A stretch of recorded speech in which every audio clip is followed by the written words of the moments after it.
ஒரு கிலோ நெல்லுக்கு 1 ரூபாய், ஒரு மூட்டைக்கு 42 ரூபாய் கமிஷன் வாங்குகிறார்கள்.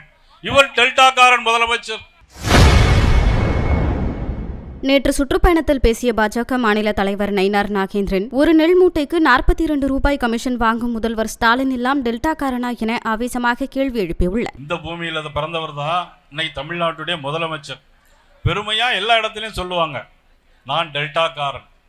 ஆனா 6,31,000 ஏக்கர் நெல் பயிரிடப்பட்டது. 6,31,000 ஏக்கர் நெல் பயிரிடப்பட்டது. ஜூன் 1ஆம் தேதி நடப்பட்டது. செப்டம்பர் 5ஆம் தேதி அறுவடை செய்ய வேண்டும். அறுவடை செய்த நெல்களை கொள்முதல் செய்ய வேண்டும். ஆனால் எல்லா கொள்முதல் நிலையங்களும் ஒன்று கூட அரசாங்கத்தின் சார்பில் இல்லை என்பதுதான் உண்மை.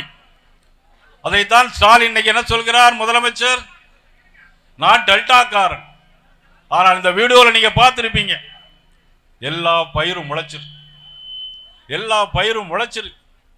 அறுவடை செய்த நெல்லை கொள்முதல் பண்ணுவதற்கு டிபிசி நிலையங்கள் கிடையாது. டிபிசி நிலையங்களுக்கு வாடகை கொடுக்கப்படுவதே விவசாயிகளிடமிருந்து வாங்குகிறார்கள். இவர் டெல்டாக்காரன் முதலமைச்சர்.